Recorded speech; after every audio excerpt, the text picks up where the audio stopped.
Sir, Mr. Burkhoff was investigated by the U.S. Secret Service, not by the FBI.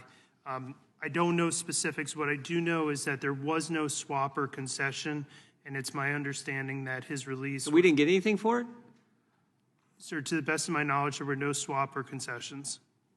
Well, why do you think we... I mean, you've said Russia, your statements today, formidable foe, foremost adversary, and the threat is current.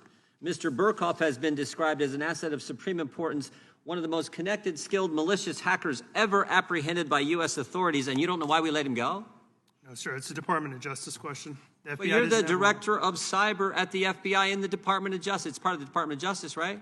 Sir, yes, sir, it is, but obviously we're our own agency. Now, look, I read your bio, and other than the degree from Michigan, it's pretty impressive. You've worked at FBI for like 20 years, right? You've held all kinds of positions. You're the director of cyber, and you can't tell me why we let the most notorious Russian hacker go, and you don't know what we got for it.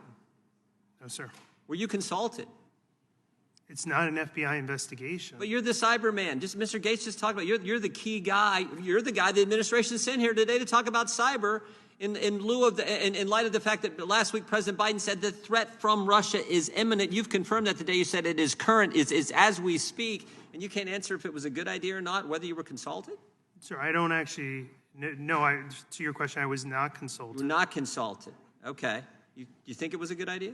Sir, I'm not in a position to comment on that. The head of cyber is not in a position to comment. The guy in front of the Judiciary Committee at a time when the most formidable foe, our #1 enemy when it comes to cyber attacks, with the threat that's imminent and current, can't answer whether it was a good idea or not to release the most notorious Russian hacker we've ever caught.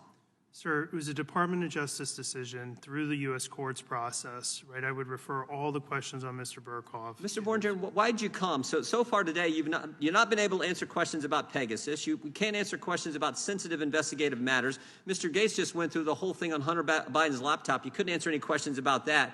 Can you answer questions about anything today? Can you answer questions about the school board situation, the spying on parents? You know anything about that? Just to correct the record, sir, I actually did answer the questions to 2 representatives about NSO and Pegasus. To your point, I have not answered questions about the Hunter Biden laptop or about the sensitive investigative matters. I was just going to say that, if you let me finish, or about the sensitive investigative matter audit. You know how many threat tags are on parents? How many of the threat tags that say EDU official have been assigned? How many cases now have that threat tag designation? Do you know anything about that? Sir, no. All those questions should be referred to the Department of Justice. Last week, in Mr. Biden's speech, he said this. I mean, just to emphasize, I can't figure this out. He said, when he's talking to business leaders, the magnitude of Russia's cyber capacity is fairly consequential, and it's coming, as we've talked about before and as you've said as well. We'll help you, saying to the business leaders, we'll help you in any way to deal with cyber attacks.